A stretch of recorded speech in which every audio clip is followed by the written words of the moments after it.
You're listening to the Options Insider Radio Network, the home of the Options Podcast. For more quality options programs, visit theoptionsinsider.com or search for Options Insider Radio Network in your podcast provider of choice. Listeners can also access all of our programming through our mobile app available in the iTunes and Google Play stores. Select programs are also available via live stream at mixlr.com/options-insider.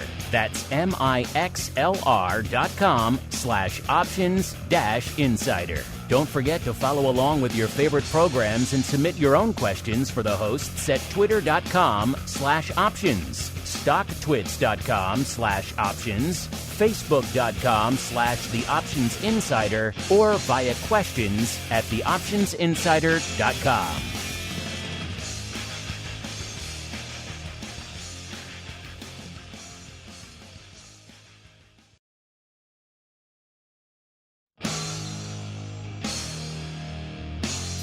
And now, it's time for the show that breaks down the options market from unusual activity alerts to market analysis, strategy overviews, listener questions, and much more. If it involves puts and calls, then our all-star panel will break it down. It's time to hit the Option Block with your host, Mark Longo from the Options Insider Media Group, and co-hosts, Uncle Mike TOSAW from St. Charles Wealth Management, along with Mark the Greasy Meatball Sebastian and Andrew the Rock Lobster GIOVINAZZI from OptionPit.com. And now, get ready to hit the Option Block. All right, everybody. That music means it is time once again to rock out here with the bi-weekly options party known as the Option Block. My name is Mark Longo. I will be your host, your guide, your leader through this crazy options journey here. And of course, you can listen to it in a legion of different places. Many of you have already discovered it. You're probably listening to it on demand right now on your platform of choice. If so, welcome, enjoy. If you like what you hear, keep rating and reviewing. It does help the new folks discover the content. As we've all seen, there are a lot of new folks these days. They need a bit of a guiding hand to the door of quality content and away from, shall we say, the hucksters and the flim-flam artists out there who are going to have them make $1 million tomorrow with no skill and no risk. So keep them out of that pool. Keep the options pie growing. Keep rating and reviewing. If you want to go above and beyond, you want to grow yourself, get into the old secret club. TheOptionsInsider.com/pro is the place to go. A lot of great pro Q&As going up in there. And of course, options oddities every Friday and a bunch of other fun, great stuff throughout the week. Of course, coming up here, we're going to have the drawing soon for the October crate for the pro trading crate. You should see all the stuff we have piled up here in the studio against the wall. It's a lot. We've been raiding our vault to see what do we really have in here. It turns out there's a lot, a plethora of various items from throughout the last pretty much decade and a half. We've been doing this for a long time in the world of options. There are stuff from firms that don't even exist anymore in there. So there's one-off collector's items, unique bespoke crates. We give one of those away every month to our pro folks. Get on over there. TheOptionsInsider.com/pro is the place to go to learn more. And of course, keep sending those questions and comments in. We do love to hear from all of you guys and gals out there. Let's see who we're hearing from on the show today. First, let's go out to the quiet, the tranquil hamlet known as St. Charles, where we are joined once again by the uncleest of Mikes, Mr. Uncle Mike TOSAW from St. Charles Wealth Management. Uncle Mike, welcome back to the program, A, and B. Unfortunately, after your last appearance, several of our intrepid listeners went out and attempted to purchase UncleMike.com. And unfortunately, sir, it is taken, as is the UncleMike.com. So no joy for you there, sir. I'm sorry. Then I guess people just have to follow me on Twitter at Mike TOSAW or go to my website, stcharleswealth.com. So unfortunately, Uncle Mike is taken. I apologize to all the listeners. Yeah, except for that guy who's squatting on it. Probably he's going to, all of a sudden he saw his bid spike up. He's like, who wants this thing? Somebody wants UncleMike.com. Get him on the old social media now in the meantime, listeners. And of course, you can always go to the stormy shores of Maine if you want to see this person in person. Easy for me to say. Of course, beware, because it is dark and stormy, and there may be a few crickets or two still lurking around here and there, and they're kind of mad that the rest of their brethren have all been murdered. Yes, we are going to the GIOVINAZZI compound where we are joined by the rock lobster himself from the land of the pit. Mr. G, welcome back to the program, sir. I don't know who's been murdered. I thought, a good handle for TOSAW would have been Uncle Mike at Portillos.com.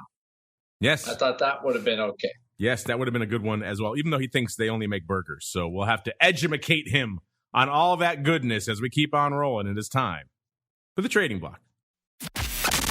It's time to break down the latest topics, trades, and trends in the world of options. It's time for the trading block.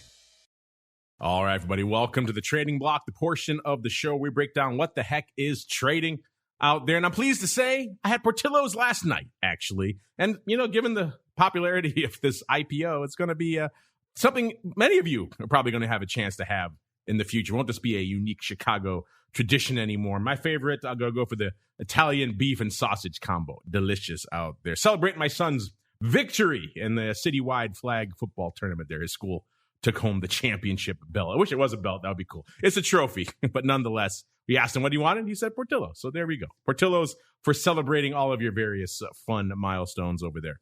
Delicious stuff. And the stock, not looking too bad either. Let's see what Portillo's is up to today. Portillo's, of course, actually giving some back finally. Got up all the way to the about 46, I believe. Today, back shy of the 40 handle, 39.18. It's kind of been one of those weird days out there on the broad markets as well. Coming into the show now, we're seeing a lot of green on the screen, listeners, with the Dow up nearly 0.5%, playing the laggard once again. The S&P up about almost 0.75%, about 0.7%. And we got the NASDAQ up over a full 1%, closing in on 1.1%. So a lot of green on the screen. Not that long before showtime, we had the vol products still kind of up a little bit, and they kind of still are depending on where you're looking out there, but many of them have drifted towards the unched level now coming into the start of the show. When we kicked off the show, VIX cash is at about a 16.25. That still puts it up a point from where it was this time on our last show. And then VVIX, the vol of vol, at about 106.5. That puts it up almost 5 points, about 4.75 points from where it was on Monday's show. VXX, so the product everyone loves to fade out there, kind of getting back to unched right now at about 21.25. That's pretty much where it was on Monday's show. Same deal for UVXY, is at about a 16.25, 16.30 right now. That's at a pretty much unched out there as well. So from a vol perspective, it's been a whole heck of a lot of nothing. Oh, lest I forget, vol Q, the at the money vol of the NASDAQ 100, at about a 15.25. That's up slightly, up about 0.25 point. We're at about 15 on Monday's show. So that's our table. It has been set. Let's go back around the horn in the order of the way that we started. Let's go to Uncle Mike first. Mr. Uncle Mike, sir, what is lighting up your tape on a decidedly Uncle Mike type of day? Well, of course, we're up on the day. We still have not hit new all-time highs as of yet. So the highest we got today in the SPX so far is 45.92. That's 6 points off the all-time high that we had earlier in the week. So that's still a barrier. And as of right now, it looks like 4,600 is a kind of a tough nut to crack for this market. And with it, there are some things that are happening today after the market that could make it go higher. We got earnings from, there's some fruit company, I forget what it is, and then some river, I think, are having earnings later today. So we'll see if that can actually bump the markets higher in the post-market trading. So we have that happening. We had a little bit of a rally in the 10-year note earlier in the week. It's definitely selling off today. So what's always interesting to me is when we have the stock market rallying and the bond market rallying, or both of them selling off. A lot of times one of them corrects or reverses relatively soon. And as of today, it's the bond market that is correcting itself. So stocks are definitely continuing to going higher, making a run at what they had earlier in the week. S&P was down roughly, I think it was 23 points yesterday. Up 31 on the day today, so we're a little bit ahead of where we were yesterday at the highs, or yesterday where we were at the open, I should say. So we have that going for us. Oil is relatively quiet, or at least the energy stocks are. Looking at XLE, it's pretty much flat on the day, so we're not getting the oil that's bidding the market up at this point in time. But we do have a rally going in the financials. And then looking at the NASDAQ, or at least the Qs, were rallying there as well. So I think money's been shifting around over the course of the last couple of days, but ultimately, with where it's been shifting, has been a bullish benefit to the upside for those of us bulls out there. And with that, I will turn it back over to Mr. Longo. At these levels, have you done any readjusting, any new put spreads to the downside, taking any deltas on or off the table? What have you been up to, sir? I actually closed out a short call on a call spread yesterday, and with it, it became a lottery ticket. So if I don't have a lot on the table right now, but if we have a large move after our market today, I will have a lot on the table. Let's just say that. Ooh, Uncle Mike swinging for the fences with the lottery tickets out there. Let's go on out now to the dark and stormy shores of Maine. Mr. Rock Lobster, we were not quite there, but we were flirting with the zone of the month the last time you and I chatted. Since then, we have rallied a little bit out there in the land of vol, and the markets are rallying today. So we'll see how these vol levels hold up. What is lighting up your tape and catching your eye out there today, sir? Well, let's see here. One thing I found interesting was that they are basically rallying Apple before the earnings come out. So that was kind of a goofy one. Usually they wait for the earnings and then they rally the stock. So I thought that was unique. Let's call it unique. Who waits for earnings in the post-pandemic era? That's so passé. That's so 2019, sir. Yeah, and and then again, a 1% move, VIX 16, like 1% rallies. Feeling a little 1999-esque. And an interesting stat, over a 6-month period, I think, or was it a 1-year period from 1999 to like March of 2000? I think we rallied like 100% in the Q. I'm pretty sure. So I saw that stat on Twitter. It just kind of reminded me of the good old days, when everybody was a genius because you buy calls and they just went up. I remember options level bull market. So don't expect to see. It's again, I think what we kind of have now is now all of a sudden we have some pretty steep rallies. So it's hard for, so you're not going to see those lower VIX numbers. Those things, of course, Apple and Amazon earnings, but I mean, they've rallied Apple, I think, to close to an all-time high. What was it, like 155 or something? I mean, feel like we're kind of sitting right there. 152.30. So, all these stocks have pretty healthy multiples at this point. It doesn't mean they can't get much, much bigger. Microsoft had a good little run yesterday. What was it, up $15 or something like that? So that's like a 5% move. A 5% move for Apple could be substantial as well, right? So that could be another $7. So, the pandemic has been good to big tech. That's all I'm going to say. It seems that it hasn't been as good to everybody else, but it's certainly been good to big tech and Tesla and stuff like that, where they've navigated everything. So again, I don't know how long this rally lasts. I'm still not really seeing great underlying fundamental economic news, right? Which generally the good news, but I guess on the flip side, right, corporate earnings are great. So, which it all kind of is very bizarre, right? Because the government, you've got this spending bill coming and all this crazy taxes coming, and now you have the supply chain. Like somehow, like all these problems are not coming into corporate earnings somehow. So, however that happens, it's happening. As you move forward, yeah, how high can stocks go? Who knows? Like TOSAW was talking about 4,600. Why not? Why not higher? I think Apple tomorrow will be the end of big tech, and most of the big earnings are out. And I believe they most of them outperform quite well. So, and we have a market that reflects it. So how high can we go? Who knows?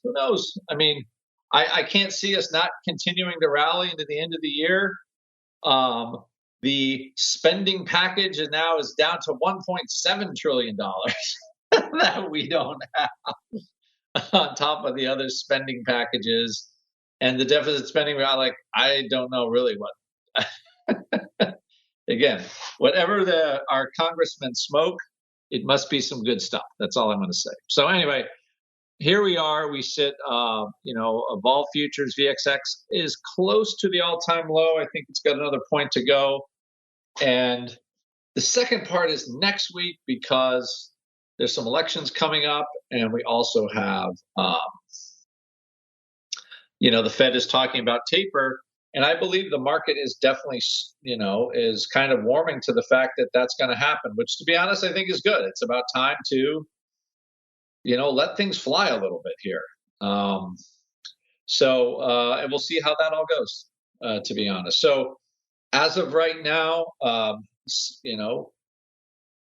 earnings have been pretty fantastic, I think, overall. You've got all-time high stock prices. We certainly don't have all-time low vol because the market's moving. That's the simplest thing I can say. And we'll see how long the whole show lasts. So far, it's been quite a show, and it's been running for over 18 months. Can the show continue? We shall see. Let's see what kind of show we're getting today, listeners. It's kind of a weird one out there. It depends where you're hanging your hat. And wait till we get to the single names. You're not gonna believe what's topping the list out there today. We'll get there in a second. First, let's start in the land of the major indices. And if you'd be forgiven if you pulled up VIX today and thought maybe it was a weekend and things were closed, because there's not a heck of a lot going on in VIX. 84,000 contracts on the tape. That may sound like a lot, but for VIX, it's kind of a rounding error. It's nothing. The ADV is 436 out there right now. It has come down a little bit as well. That was north of 450. But not even 100,000 contracts on the tape in VIX. So we have seen some movement in vol today, and yet it seems like nobody cares about VIX right now. SPY, a little bit of a different story, at about 2.25 million, almost 2.3 million contracts right now. The ADV about 5.3 million. So decent paper out there, but not even half of its ADV. The S, 593,000. So broad index paper, kind of light, except for the Qs. We'll get there in a second. The SPX at about 593. The ADV, 1.6 million out there. The Qs, kind of the bright spot out here, the lone bright spot, really.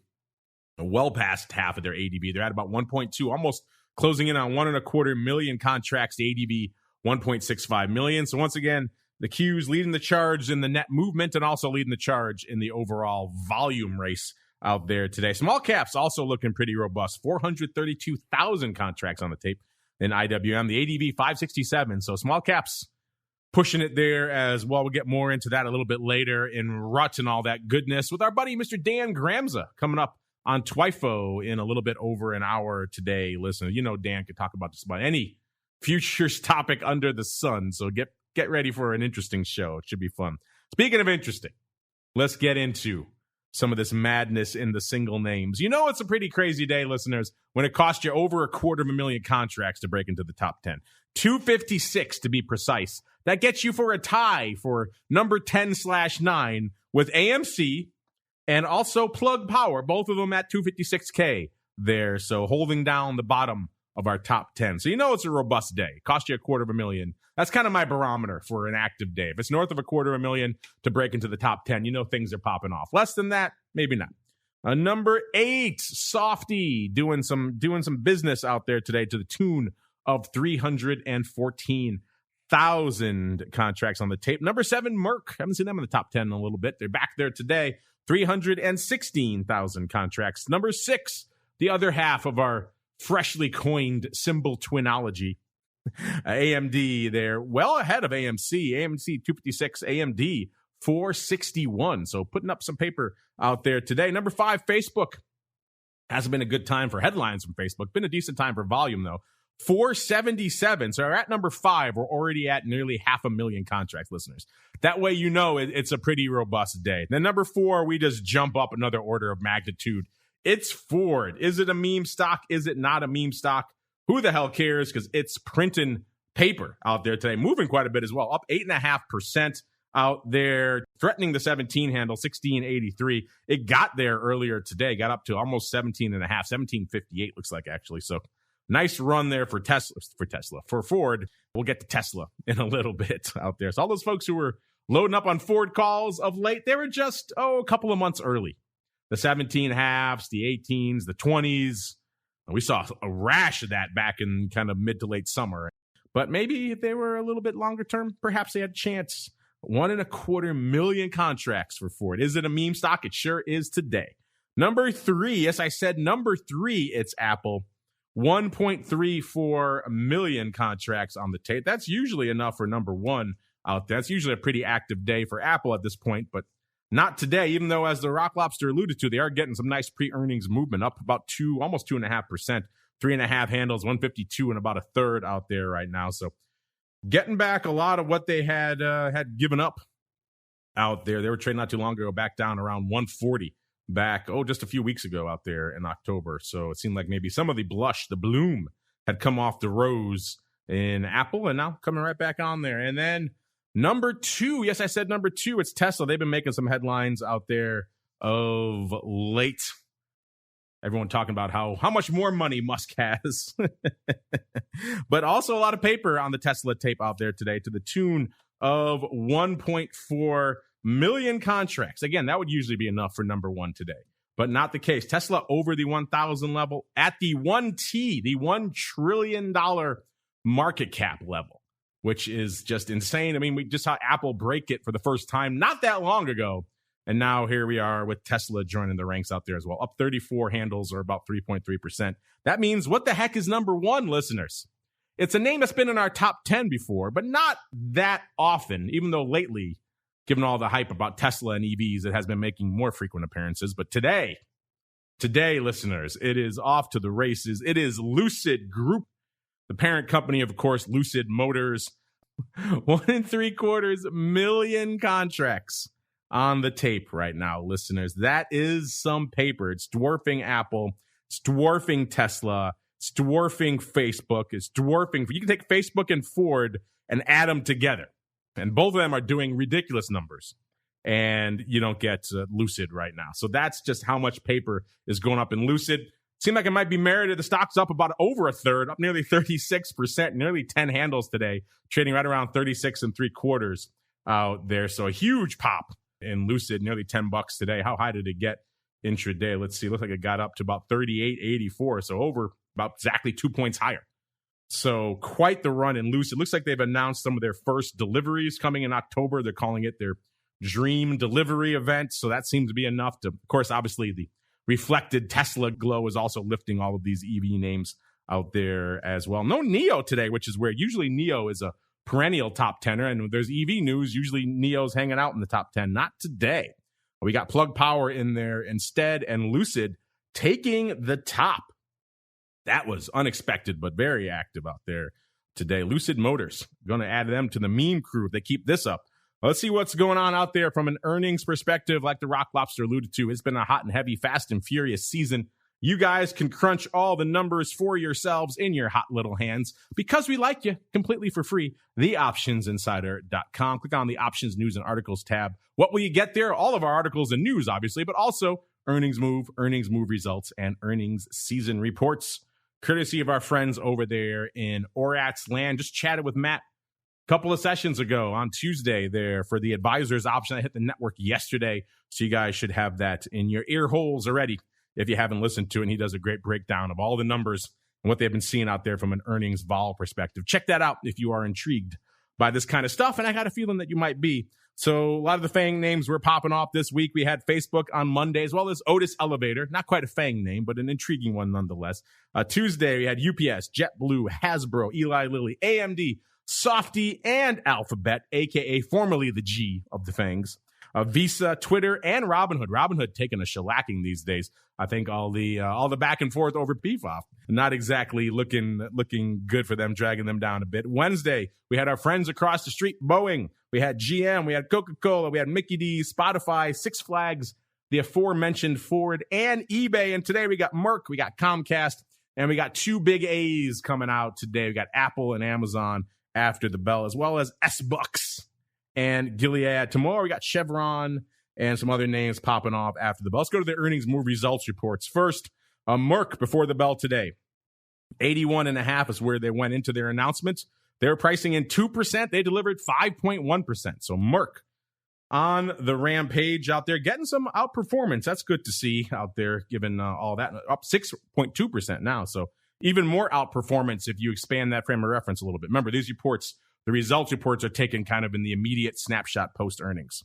All right, let's go to the one you're all waiting for. Ford, they were after the bell yesterday. They were, they were at 15.51 going into their announcement.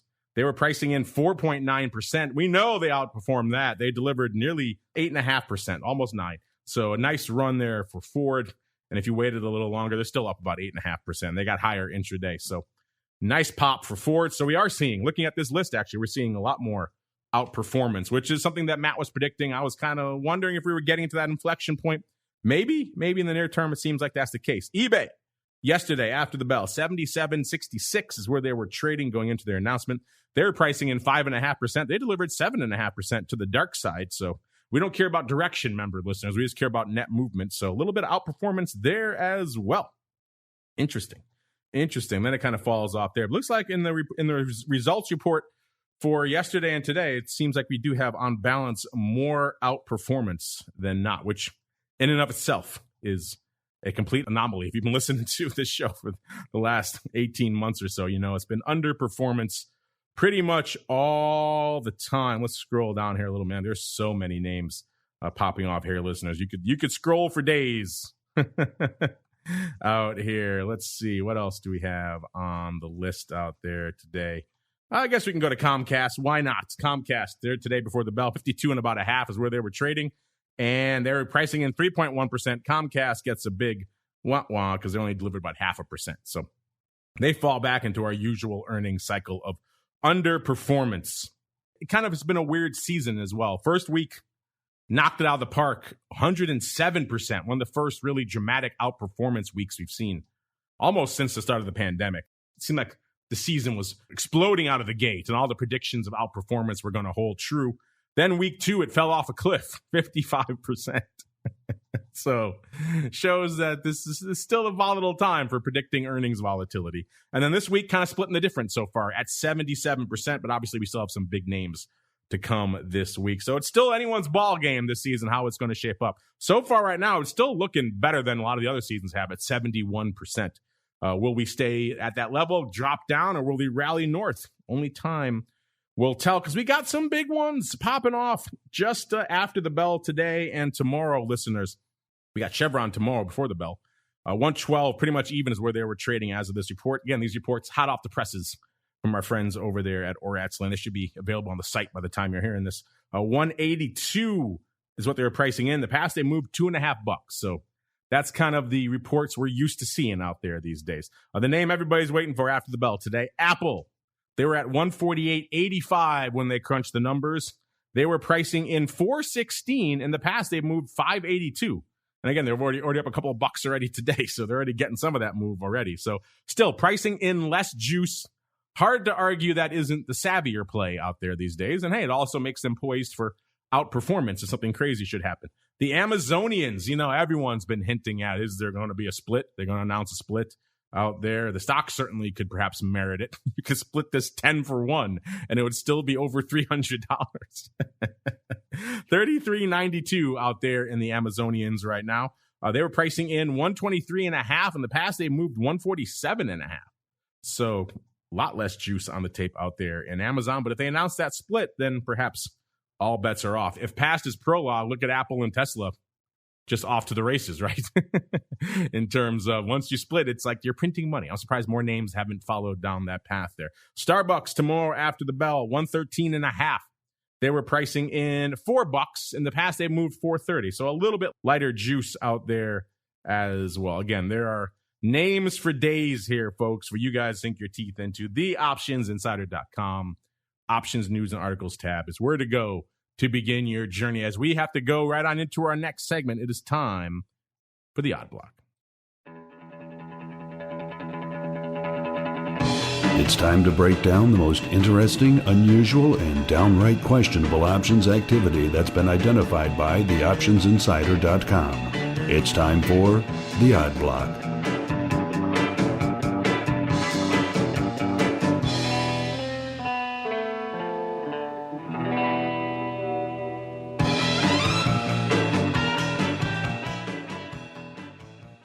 All right, everybody. Let's do it. Let us unleash the Eye of Sauron and see where it fixes its gaze today. You know, we talked about this. It's a very active single name day.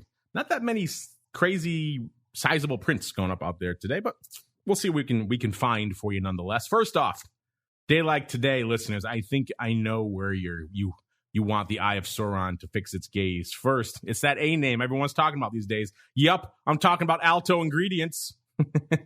Ticker symbol ALTO. Where'd you think I was going? Listeners, they are in the ag products sector, trading right now 5 1/4, up about 16 cents or 3 1/4% today. Over the past year, it looks like it's been a topsy-turvy one here for ALTO Ingredients. My goodness. A year ago, it was trading 6.18, so higher than it is right now.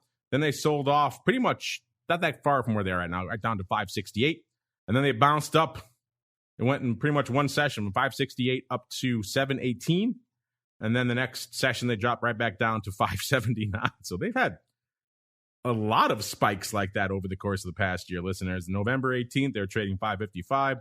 By the 19th, they were trading, looks like on 20th, they were trading 6.79. Then right back down again a week later to 5.77 again. They did that multiple times. They hit their 52-week high on February 10th. They got up to $8.34. And then they started selling off again. Even though they fought it, they spiked it a number of times. This thing looks like it had just crazy surges in paper to drive it to the upside and then immediately falling back off again. By April 20th, they were back down to 473. So they had pretty much been cut almost in half from their 52-week high not that long earlier. So, and then they rallied again. They got back up to, on June 1st, they got up to 687. And then they started selling off again by July 19th. They got down to 490 again. Then they started selling off more. They got down to their 52-week low on August 20th for right around 439. So obviously they have rallied since then. Much of that coming in the last month or so. September 29th is when the rally seemed like it started kicking off. They were trading 476, and then they got up to about 578 on October 13th. And then they kind of hovered that level for a little bit. Then they gave it up. They gave it up again on October 25th. They went from 573 down to 512 a session or so later.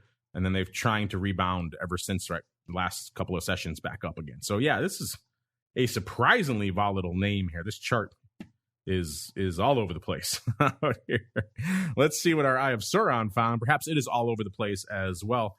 It looks like someone is wagering that the near-term upside, listeners, is going to be kind of muted, at least for the next few weeks to no expiration, listeners. Someone coming in, dumping the 5 calls, so pretty much in the money calls now. The stock's trading 528 for 43 cents, doing it 5,000 times on the bid. If you're wondering, it's a 63 vol. That sounds about right, given what we're seeing out here in this name. This name moves around quite a bit. If it wasn't something in the 20s, I would have been surprised.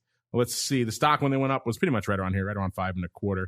And there are earnings in this as well. There are earnings on the 2nd. So they're getting a decent amount of juice here, a decent amount of premium. Looks like they're probably trying to maybe unload some stock as well. Maybe they're just tired of all the fluctuations in this name. They want to get the heck out of Dodge. They just want to pare down their holdings. Maybe they think this thing is destined for the dumpster after earnings, in which case maybe you don't just sell a call. Maybe you sell a stock or you do something else. But I digress. Mr. Rock Lobster, someone's hitting the bid in ALTO Ingredients. Sounds like they're just done with all this back and forth, sir. This is like totally new to me, ALTO Ingredients. That's why it's odd. That's why it's odd, sir. I had to read it. They have 4 markets. They have home, beauty, health, food, beverage, and essential ingredients and renewable fuels. Oh, that last, because that all goes together. You can put all that in one building, right? Why not? I think they distill stuff. They're some sort of distillery, and it also operates as an ethanol distillery, it looks like. Hey, if you don't like what you're drinking, just pour it into your car. What the heck, right? Make moonshine. You double as an alternative fuel company. I like it. That's a twofer. I mean, it's got. There's growth prospects there. It's based in California. They got to find something to.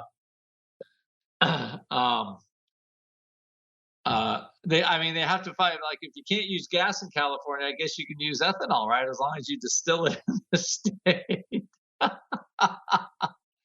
I just find this funny. Anyway, oh my gosh, I have to get back to the actual volume that you have produced here. Somebody selling some covered calls. Yeah,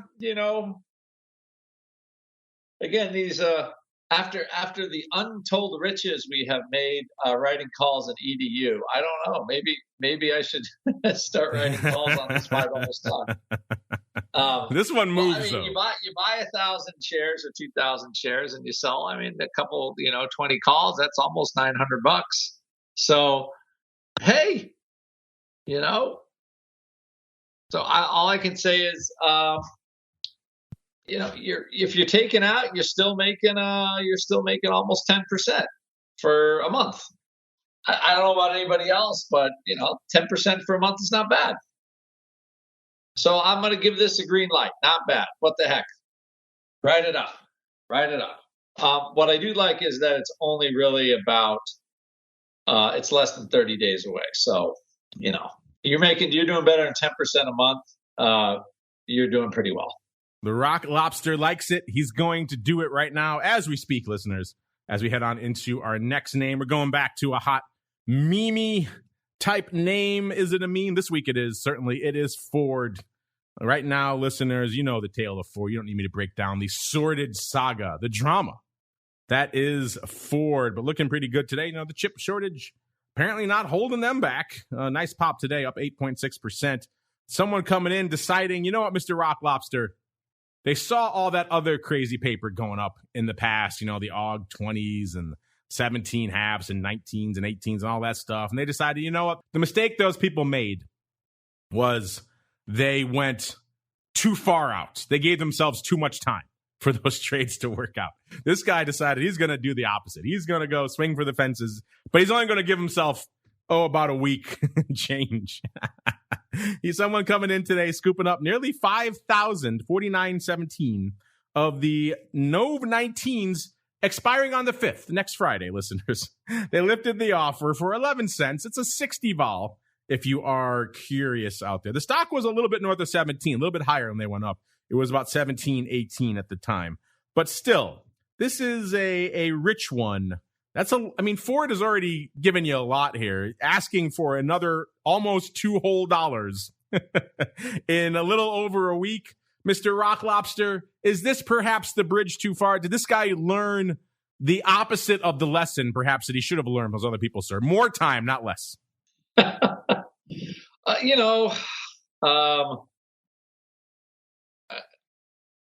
I think the problem is this meme generation has just wrecked a bunch of people trading options because, you have these untold riches so quickly now that, like, hey, I'm just going to buy calls that are 30% out of the money and they're going to go to, $4 or $5 and I only pay 11 cents for them. So I think people have been trained. They've been trained on that. So, that's what we got at this point. So I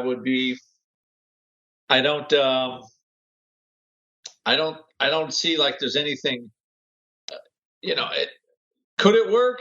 Sure. But I just, they keep doing it and, it's possible these could pay, but again, it's not on, I would say the more, S&P 500 style stocks. You don't really see it that often. Obviously, with GME added to the Russell and or GME and what is it? What's the other one? That's the AMC, biggest market caps in the Russell. You look at that, you kind of shake your head. And the fact that GameStop is still a $180 stock is kind of funny. Anyway. But I think, just there's a generation of, you see the volume go up, huge volume near the money. And options are, 7, 8, 11 cents. And just people buy tons and tons of them. And, you only need one to work. And that pays for the whole scene again. So it does not appear that is stopping anytime soon. That's all I'm going to say with that. Yeah, what's 50 grand amongst friends, right? Just let the dice fly here on a weekly in Ford. You're right, it can happen, but if past is prologue, these people will probably join the legions of who have wasted money on Ford upside. Ford doing some numbers today, obviously. 17 halves are the big contract. Again, not exactly that surprising. Got up to that level this morning. Almost 100,000 of those alone on the tape today, followed by almost 100,000 of the 17s and about 45,000 of the 16s on the tape already today. So, and add in 5,000 of the no 19s expiring next week. We'll keep an eye on those. We'll come back, see how those good ones did. Speaking of coming back, we have filled our docket, listeners, with names to review that have just been popping off left, right, and center. Let's get to one of those now, listeners. Let's go back to September 20th. So a little over a month ago, listeners, on the show, we profiled some puts, quite a few puts actually, in Bloom Energy Corp. This is a solid oxide fuel manufacturer out of San Jose, California. And I won't tell you, ticker symbol BE, I won't tell you where they're trading right now, even though these options have already expired. It's a little bit of a spoiler. We'll get to that. At the time, we profiled, listeners, a whole bunch of people, or one person selling a whole bunch, drawing a pretty large line in the sand there on the OC16 strike. In particular, we saw 12,120 of the OC16 puts going up through the bid. They were bid 25 cents. They went up for 20 cents. So a clear sign that bid wasn't good for much. And then more came in, 3,000 more for 25 cents. We saw 1,200 more for 20 cents. A total of about 17,000 going up on the day, listeners. So someone really wanted to draw a pretty aggressive line in the sand on these bad boys here. And it looks like Mr. Rock Lobster, as many of them have, the line in the sand ended up working out here. Because, oh, by the way, where was the stock when these went up? The stock was 1868. So, I say aggressive. It wasn't that aggressive from a strike perspective. They got a decent amount. It was aggressive on the fill. They really had to crush the bid to get these done. But from a line in the sand perspective, it was still almost 270 out of the money at that point. And it looks like this person was on the right direction because the stock turned around and it closed on expiration at 21.13. These puts never really came to fruition in any meaningful degree. And go figure, they were all still open at expiration, listeners. So on that initial print, the paper made about almost $250,000, about $240,000. If you add in all the rest of the volume of that day, it's around $340, $350 that they took home, all things considered, Mr. Rock Lobster. So not bad. Almost $250,000. That'll get you your nice girlfriend's Ferrari, Mr. Rock Lobster. You get up to $350. You could have maybe his and hers matching Ferrari, sir. Well, of course, I guess that's what you want. But this Bloom Energy is an interesting one. And I'm kind of a knucklehead. I keep forgetting every time these world climate bloviation sessions happen, all of these EV stocks fly. And they sell the oils and they buy the EV stocks. And I totally forgot about it. I was keyed into it. Then, life got a little difficult early and I just forgot, basically. And then here we are, as they all talk in Scotland, about, they just have to get China to stop burning, a gajillion tons of coal a year, I guess, to offset what everybody else does. But that being said, I think somebody drew a line in the sand in these puts. And again, this is a company that it kind of reminds me of Fuel Cell and some of the other like hydrogen. They're all kind of right on the edge of sort of doing something. Now this company actually has revenue. So it has the, but none of them have taken off like Tesla, obviously. But still, it looks like they're, just waiting for them to become profitable, basically. They got some revenues, they do some interesting stuff, and just, businesses just jumping over to adopt some of these different types of energy generation technologies. That's it. So that's kind of where Bloom sits in all of this. And where do you guys sit in all this? Let's find out, listeners. It is time for the mail block. It's time to take your seat on the All-Star panel as we read your emails, tweets, Facebook messages, website comments, and much more. It's time for the mail block. All right, let's get to this, listeners, because we got some questions of the week popping off. But we just had a flash poll expire that I want to get to because CBOE breaking some news yesterday, right before our options bootcamp program. I chatted about this with Dan on that show. That'll be going. If you're in the Secret Club, you already heard that chat. If not, you'll listen to it next week when it hits the network, listeners. But yeah, CBOE coming out yesterday. How often have we been talking on this show and others? It seemed like the time was ripe for the return of some sort of mini option back to the fray. The industry tried it, 1/10 size contracts not that long ago. It fell flat on its face for a variety of reasons we've already laid out many times here on the network. But it seemed like, there was something in the air. Obviously, all these new players coming in that are much smaller size traders, the notion of and the popularity of things like fractional shares, the exploding and skyrocketing valuations of all these tech names. A lot of things were hinting at, the time was ripe to come back to this. And, CBOE stole a march on everybody yesterday. Not only did they come back and say minis, minis, the hell with minis. Well, who needs 1/10 size? We are going 1/100th size. Yes, these are now effectively one multiplier options that they launched or they announced yesterday, launching in Q1 of next year, listeners. They're calling them Nanos by CBOE.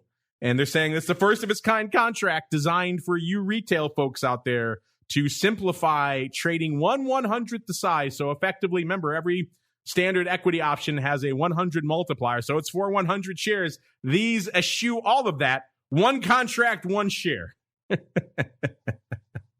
There's a lot to unpack with this. We have a question of the week about this as well. We'll get to that in a second. But first, I got to go around the horn and take everyone's pulse on this. Everyone's hitting us up about this. It's a hot thing. Let's go around the horn. Mr. Uncle Mike, we shall start with you, sir. What are your thoughts on this pending launch, this pending introduction of not just a mini, sir, not just 1/10, but a nano, a 100th, a 1-to-1 option contract, pretty much for the first time, sir? If it works, I love the idea because I know that how many people out there would love to sell covered calls on Amazon, but they don't have $300,000-400,000 grand sitting around to do that. And I think for the retail trader, if it's a tight enough bid ask and commissions are fair, I think it could be a good thing. So, I mean, right now, I don't know how you would do commissions because let's say that you're getting charged, there's no ticket charge and you're getting charged 60 cents for an option contract at a broker, which is fairly common with a lot of brokers in the retail world. How do you do that? Do you charge half a penny per option contract with that? I don't understand how that would work because I don't see brokers doing that or even charging a penny per option contract for that matter, because I don't think they'd make any money on it and not want to have anything to do with it. Also, I don't know how the bid-ask spread would be on it because I remember when we had the minis before, it was not too friendly. So I think if we could get it to work, meaning if we can get a fair commission price and we could also get a tight enough bid-ask spread, I would absolutely love the idea for the retail world. But those two things proved to be very challenging the last time around. So if it works, I love it.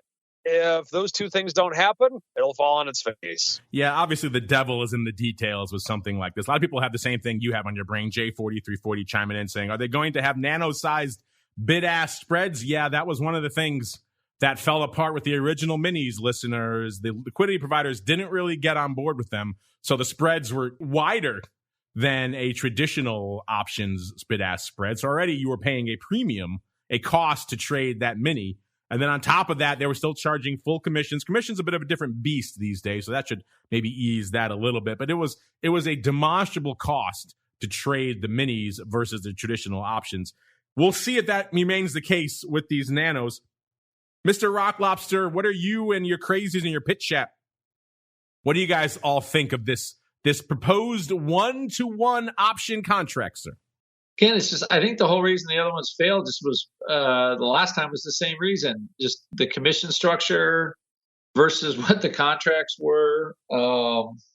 And the bid ask was ridiculous. I just agree with Mike. It's, you get like the devil's in the details, right? So I think they would have to get a lot right to entice people to trade these contracts, would be my view. So, I don't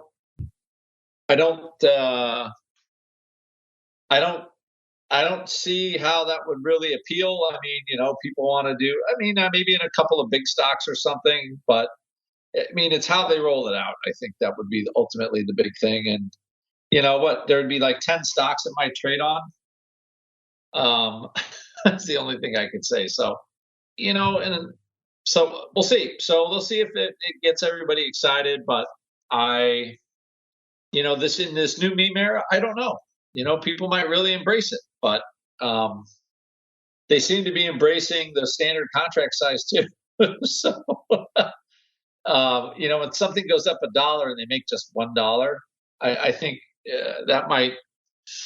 We'll see. It doesn't have the magic. It doesn't have the magic of a hundo. I only made $1. What kind of? Wow, I made $1.50. We just had that poll last week, right? And everyone said they dove into options for leverage.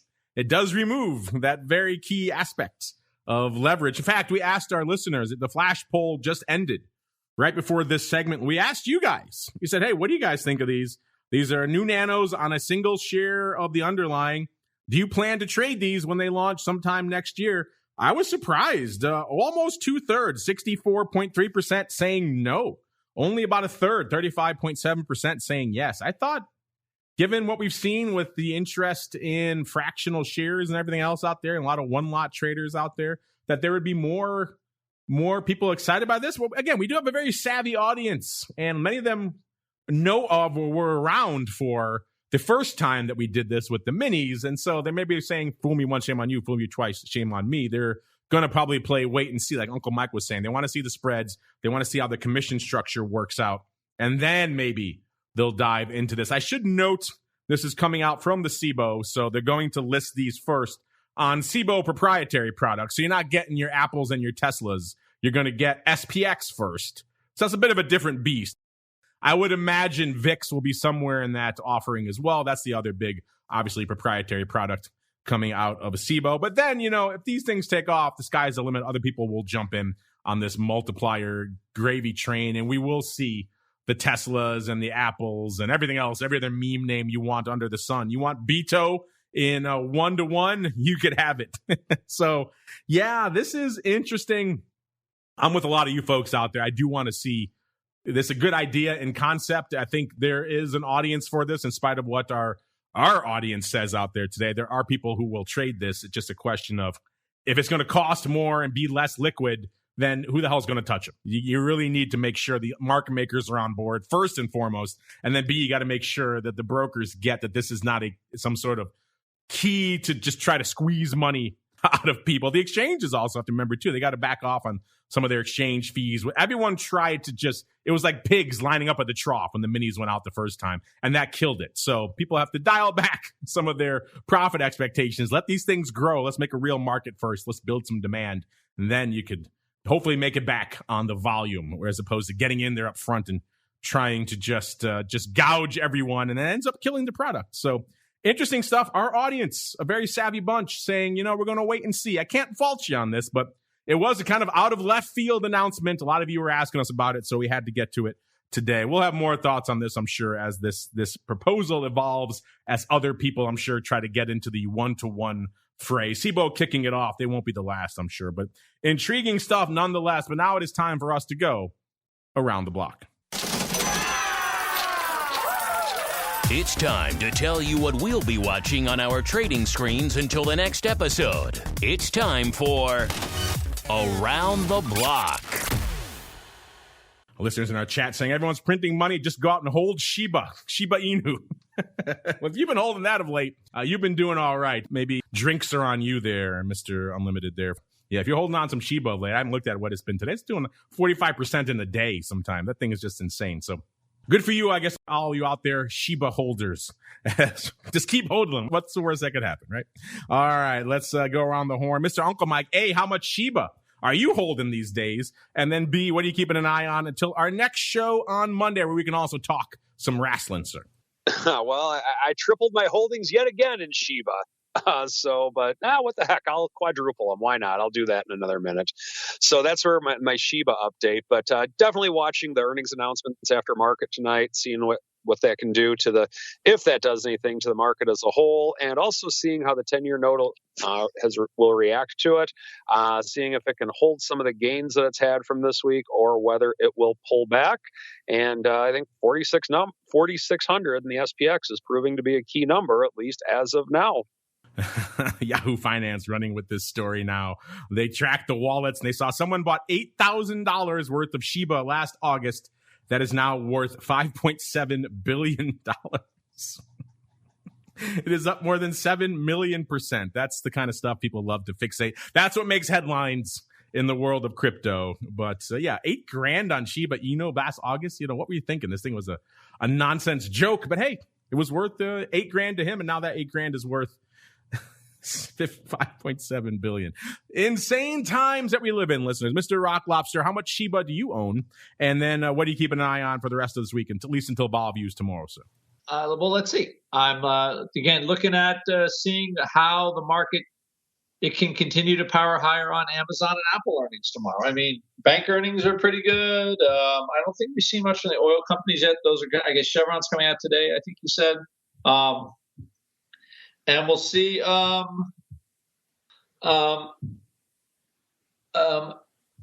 we'll see what happens. Because I think next week too, we have a little bit of referendum on the Biden administration with some governor races coming, and we also have